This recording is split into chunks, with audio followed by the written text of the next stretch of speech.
দীপাকে সোনার সাথে স্কুলে পার্টিসিপেট করার কথা বললে দীপার মনটা খারাপ হয়ে গেলে সোনা রেগে গিয়ে দীপাকে বলে, তুমি তো আমার মা নও, তুমি শুধু রূপার মা। আমি ফাংশনে পার্টিসিপেট করব না, এরপর থেকে আমি স্কুলেও যাব না।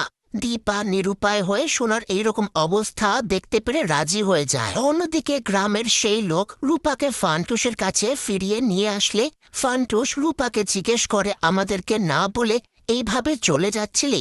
রূপা বলে, আমি তোমাদের কথা শুনে ফেলেছিলাম, তোমরা তোমাদের সবকিছু বিক্রি করে দেবে আমার পড়াশোনার জন্য। ফান্টুস বলে, একটা কাজ করলে হয় না? আমরা সবাই যদি বিদেশে চলে যাই, শুনেছি ওখানে নাকি অনেক কাজ আছে, কিন্তু যাওয়ার আগে বন্যায় যারা ভেসে গিয়েছিল তাদেরকে পাওয়া গেছে কিনা সেই লিস্টটা একবার চেক করতে হবে। সোনার পারফরমেন্স শুরু হওয়ার আগে সবাই সোনাকে চিয়ার আপ করে, কিন্তু দীপার মন খারাপ দেখতে পেরে সোনা বলে, মা তোমার যদি ইচ্ছে না করে তোমাকে আসতে হবে না।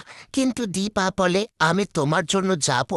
দিকে ফান্টুস, রূপা, বিন্দি সবাই বাস স্ট্যান্ডে বসে থাকে।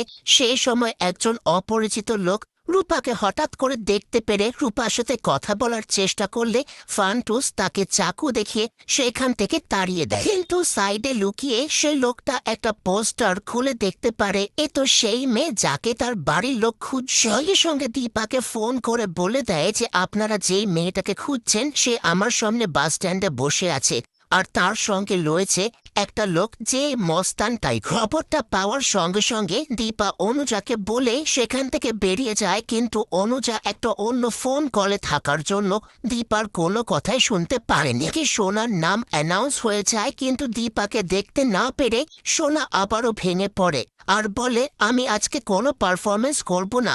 তখনই সিচুয়েশন সামলাতে সূর্য স্টেজে ওঠে আর সোনার জন্য একটা গান করলে সোনা সেই গানে নাচ করে। অনুষ্ঠান শেষ হয়ে যাওয়ার পরে সোনা তার বাবাকে জিজ্ঞেস করে, মা তো এখনো আসলো না। এইদিকে ফান্টুস দেখতে পারে যে বাসে একেবারে জায়গা নেই। তারা একটা ধর্মশালায় যাবে, সেখানে গিয়ে লিস্ট চেক করবে যে কতজন বন্যায় ভেসে গিয়েও বেজে রয়েছে। চলে আসে বাস স্ট্যান্ডে, কিন্তু সেখানে রূপাকে দেখতে পায় না। এইদিকে রূপা একটা অন্য বাসে বসে পড়ে। তবে যে লোকটা রূপার খবর দিয়ে দীপাকে ফোন করেছিল সে দীপার কাছে টাকা পয়সা চাইলে দীপার কাছে কোনো টাকা না থাকলে দীপা নিজের কানের দুল খুলে দিয়ে দেয়। কিন্তু দীপা শেষ পর্যন্ত রূপাকে খুঁজে পেল না।